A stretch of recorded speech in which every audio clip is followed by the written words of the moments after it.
Hello అండి. రొయ్య పొట్టు కర్రీ తయారీ విధానము.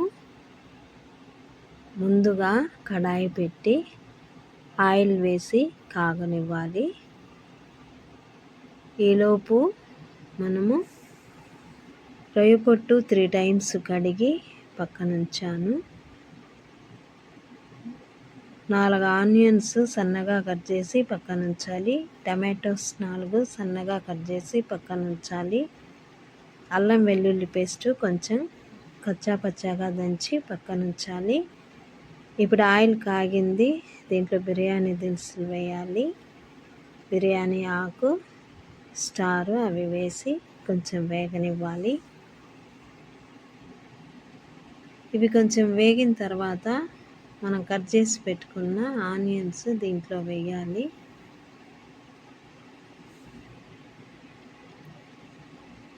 ఇప్పుడు ఒక 2 స్పూన్ల కారము, 1 స్పూన్ ధనియా పౌడర్, 1 స్పూన్ జీరా పౌడర్, 1 స్పూన్ సాల్ట్, పసుపు 1/2 స్పూను, కూర కారం 1 స్పూను వేసి పక్కనుంచాలి. ఆనియన్స్ అన్నీ వేసిన తర్వాత మూత పెట్టేసి బాగా ఎర్రగా వేగనివ్వాలి. ఆనియన్స్ ఎంత వేగితే కూర అంత టేస్ట్గా ఉంటుంది. ఇప్పుడు అల్లం వెల్లుల్లి పేస్ట్ కూడా వేసేసి కలిపి మూత పెట్టి వేగనివ్వాలి. కలుపుతూ వేయించుకోవాలి మాడిపోకుండా. సబ్స్క్రైబ్ చేయండి, లైక్ చేయండి, మీరు కూడా ట్రై చేయండి. రొయ్య పొట్టు కర్రీ చాలా టేస్ట్గా ఉంటుంది. మంచి ప్రోటీన్స్ ఉంటాయి. రైస్లోకి సూపర్గా ఉంటుంది. ఇలా మూత పెట్టి ఆనియన్స్ బాగా వేగిన తర్వాత టమాటోస్ దీంట్లో వేయాలి. సన్నగా కట్ చేసి పెట్టుకున్న టమాటోస్ దీంట్లో వేయాలి.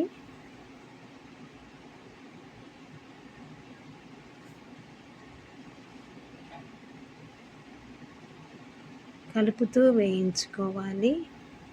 మీరు కూడా ట్రై చేయండి.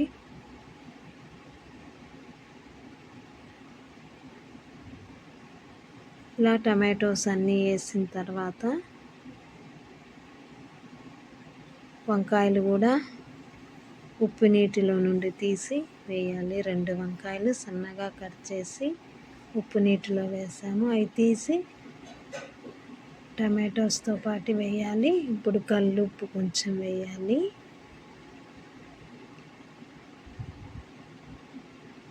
ఇప్పుడు కలుపుతూ కొంచెం వేగిన తర్వాత మనము 3 టైమ్స్ నీట్గా కడిగి పెట్టుకున్న రొయ్య పొట్టు దీంట్లో వేయాలి.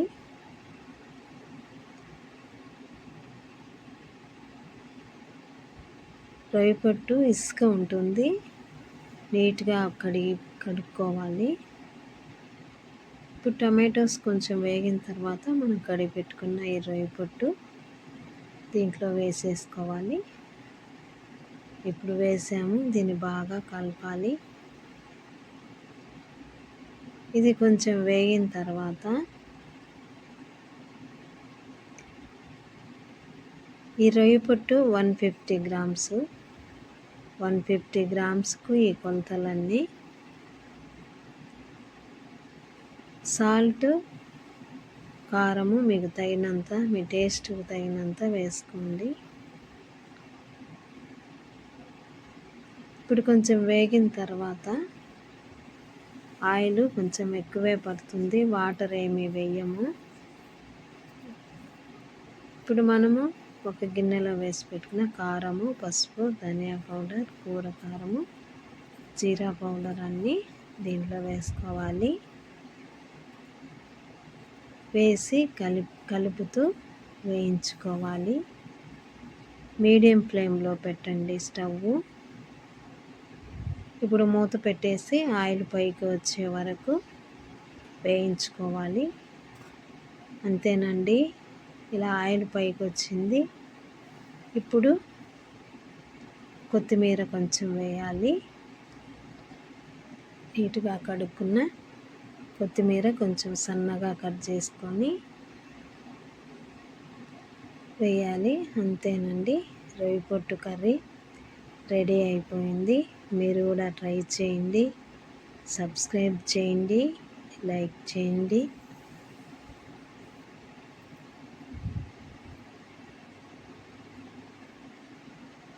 ఓకే అండి, థ్యాంక్ యూ ఫర్ వాచింగ్.